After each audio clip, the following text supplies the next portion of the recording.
Good evening, everyone. So let's have another set of real talk, and basically, this is a rejoinder of my recent talk about solo travel. So some have sent me comments, and some have sent me private messages. And I want to do a rejoinder of that particular topic. I think I discussed there. I was not able to review. I'm so busy. I discussed there the tips, what to do, and all that, and that. I also discussed there how to prepare and what to do when you're on a foreign travel and all that. So maybe this time let's discuss what are my experiences, no, as a solo traveler as compared to when I travel with groups, no, because I also travel with groups. I traveled to Guilin, China with my classmates, traveled to Cambodia with my classmates. So basically I travel with groups as well. However, it's mostly solo. So maybe you would ask me, what are your experiences? What are your joys and not so joyful experiences, no? So basically mahaba kasi yung yung marami kasi akong travel. So ang hirap sabihin kung ano yung mga experiences ko in one vlog or in one video. So siguro let's focus first on the local front. On the local front, no? So let's focus, like for example, what are my thoughts or what are my joys in traveling, like for example in Palawan or in Coron, no? And those are the two places that I traveled solo.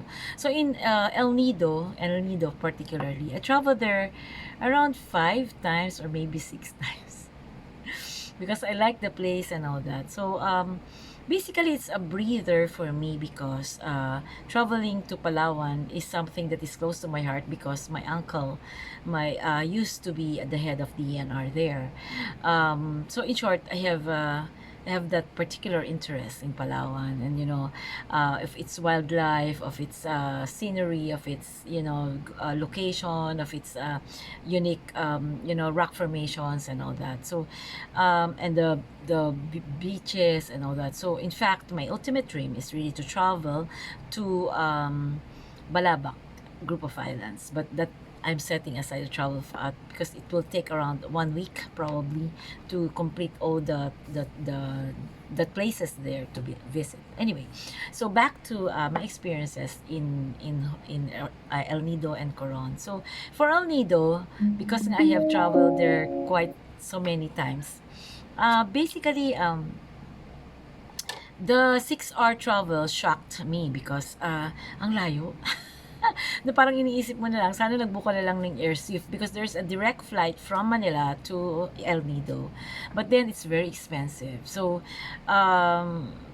but then, sometimes isip mo ang layo. Not to mention that the trip to El Nido is around 6 hours and there's only one stop. There are only 3 towns that separates, believe it or not, there are only 3 towns that separates Puerto Princesa to El Nido. Three as something. Okay, so it's Puerto Princesa and then you pass by, I think, Rizal or Rojas or Taytay and then El Nido na. Ganun kalalaki yung coverage ng mga bayan sa Palawan. So that shocked me because it's really but at the same time it made me joyful because it allows me to sleep. It allows me to wonder the beauty of Palawan with this, the verdant fields, the greenery, the great mountains, the blue skies hovering and all that. So, and even when you travel, you can see long stretch of sand, of white sand, So, it's really something that is a gift. And the entrance there is yung sa Maramigmig. So, makikita mo talaga ang ganda-ganda, grabe, as in.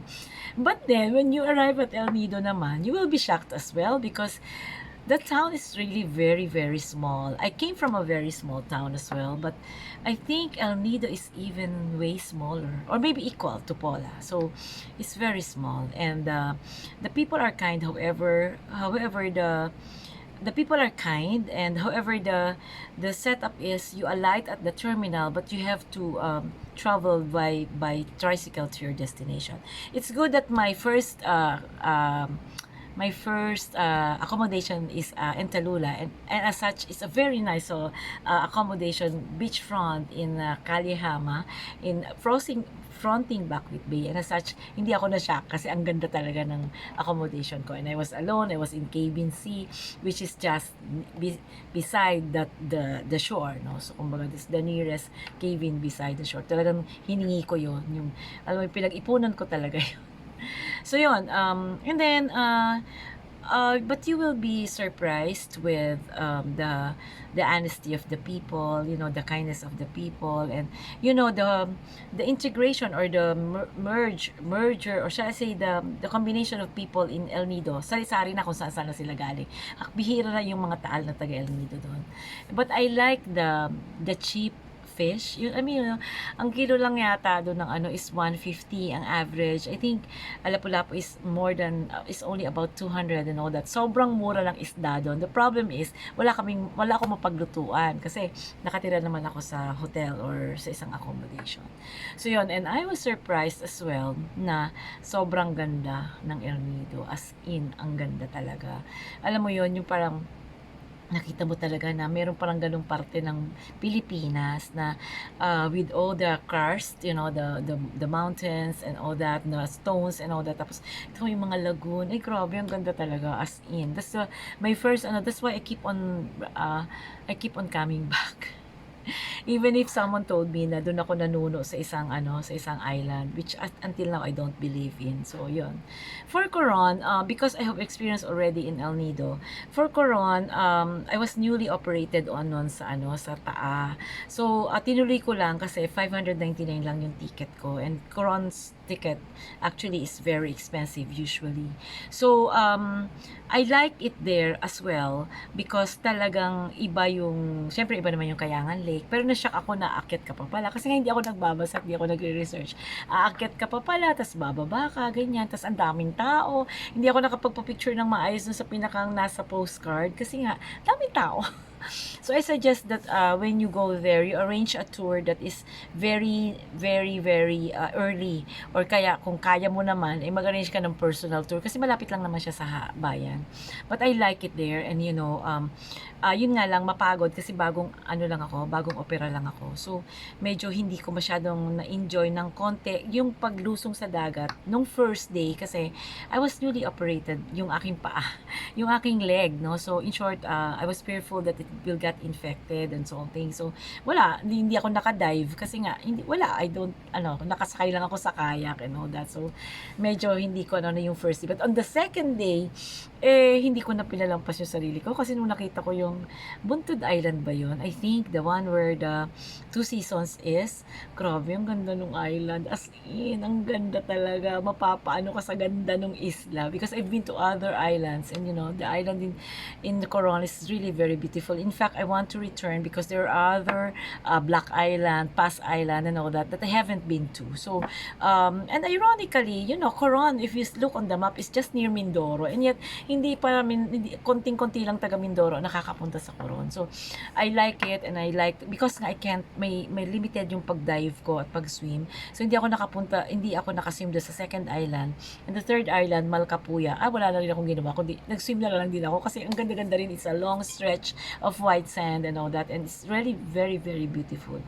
What I like about, I like kasi I favor beaches kasi over swimming pools and all that because I believe that at least sa sea medyo malinis, no? And it will be cleaner for me if there are few people or inhabitants in a particular island, of which El Nido and Coron are. Kumbaga parang ganon, malinis siya. So yon. So that's Palawan. So the next, medyo mahaba, no? Kasi ang dami kong experience. And then another is the Gigantes group of islands. No, the Gigantes group of islands is in Iloilo. I read it at parang nainggit naman ako dun sa ano nga yan? Hindi ko matandaan kung anong pangalan ng islands. Yung laging nasa postcard, yung mahabang ganun.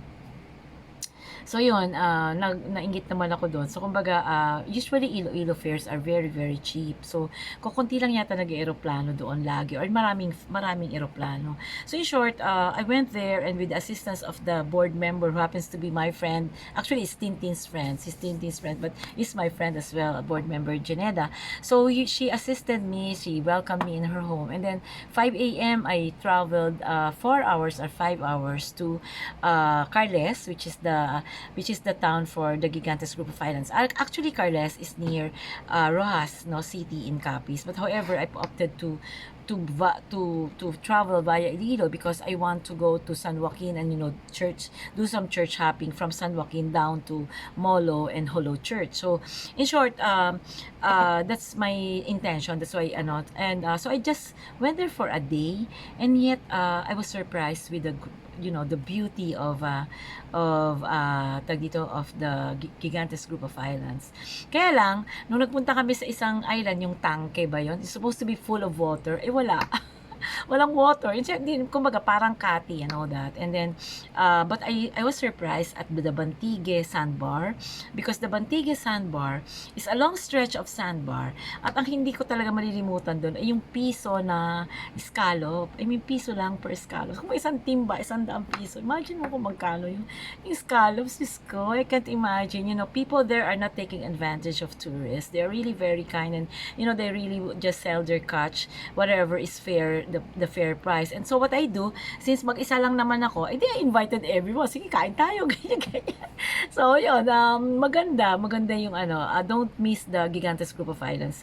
Kaya lang hindi ako nag-tour kasi hindi kami nagkaintindihan kasi Friday ako nag-travel doon. Akala niya Saturday, which is a good riddance or a blessing in disguise because mas napaganda kasi I just rented a boat for one day or for kasi sumakay ako sa isang parang fast ferry or something na kailangan bumalik sa proper ng 3:00 ng hapon. So kumbaga from 10 o'clock to 3 o'clock to 2 o'clock, yun ang ginawa kong travel. Walang kain-kain, dire-diretso yun. And I traveled to hindi pala may kain nga sa Bantiga group of islands pala kami nag-lunch. Sorry. So yun, and I went to that island. The first one, I can't remember. Oh my gosh. Kabugao Gamay. Okay, Kabugao Gamay. And then Tangke or Tangke Island. Then the next is Bantiga Islands because it's a long stretch of islands. And then Sandbar, and then for the lunch and for the picture taking kasi ang ganda kasi pag nagpa-picture ka ganyan may mga islands dito, ang ganda talaga as in. And then the next is Antonia Island, which happens to be owned by the Salcedos, the friend of Tintin. And then the last one, yun na. Actually, there are other islands, but these are the core, that you would like to go to the Gigantes group of islands. And I even brought, isang timbang But then, itong catch, pagbalik dun sa walang anlaw-anlaw, hindi na ako nagbanlaw kasi maiwanan ako ng boat. Ang pagdating dun sa tabi, where, nahiya naman ako sumakay sa bus, papuntang back to Iloilo, na hindi ako nakabanlaw. So, in short, nagbayad ako ng parang 10 piso para magbanlaw. Yun lang yung sa solo travel. You should be ready for any eventuality, really. That's why I make sure I have sarongs, and all that. Kasi, oh my gosh, imagine mo, I'm taking a bath in the middle of nowhere, and then, kasi hindi ko kaya na sasakay ako ng hindi man lang naliko, So, di man lang nagbanlaw. So, yun yung mga experience ko so basically, it's El Nido, Coron, and Gigantes group of islands. I will, probably I'll have another phase of experience naman in Mindanao because maganda rin yun yung experience ko na yung ruta na yun. So, I will discuss that on another vlog. So, basically, for El Nido pala, I survived on pandikok. So what I do is breakfast is free naman. So the lunch naman is for the tours because the tours is 1,200 and 1,400, no.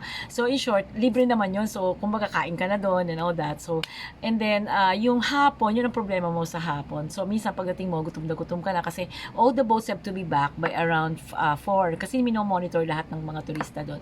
So in short, pagdating mo gutom na gutom ka. So ako Ako, I survive on pandikoko, in El Nido. Meron dong tindahan, hindi ko matandaan. Basta ganun, meron dong bakery na sobrang famous or something. So, I survive on pandikoko. But El Nido also has, gelato and all that. Kaya lang nagtitipid kasi ako. So, hindi ako masyadong nag-i-engage or nag-i-indulge ng ganun. Tapos, tawag dito, yun, basically, I survived on that. One time, I met a group of accountants from Hungary. So, we went to Art Cafe because there are parang vegetarians and all that. So, sumama naman ako. Other than that, wala kasi akong masyadong nightlife talaga sa El Nido kasi natatakot ako kasi nga ang daming turista and all that. So, I make sure na I'm protected as well. So, pagkakain ko ng ang gagawin ko, dun sa shoreline nung Buckwheat Bay, meron dun sa, siguro mga 1, 2, 3, 4, mga siguro a few steps away, meron dong paluto. So, papaluto lang ako ng isang lapu-lapu, tapos ipapasinigang ko siya, ganyan. Kaya lang, ako lang mag-isa, lonely table just for one. Alam mo yun? So, sometimes I bring the tira to my kasi minsan sa umaga, hindi ko gusto yung ulam ng nabigay ng so, minsan yun yung kinakain ko, that. So, ganun lang kasimple. But then I love sunsets kasi. So sometimes I even travel. I pay 150 just to travel to Maramigmeg or Las Cabanas kasi nandoon yung sunset. Kasi sunrise kasi dito sa Buckwheat Bay where I usually chose to stay. So yun. Basically yun lang, and I'm happy. I'm really, I intend to go back there.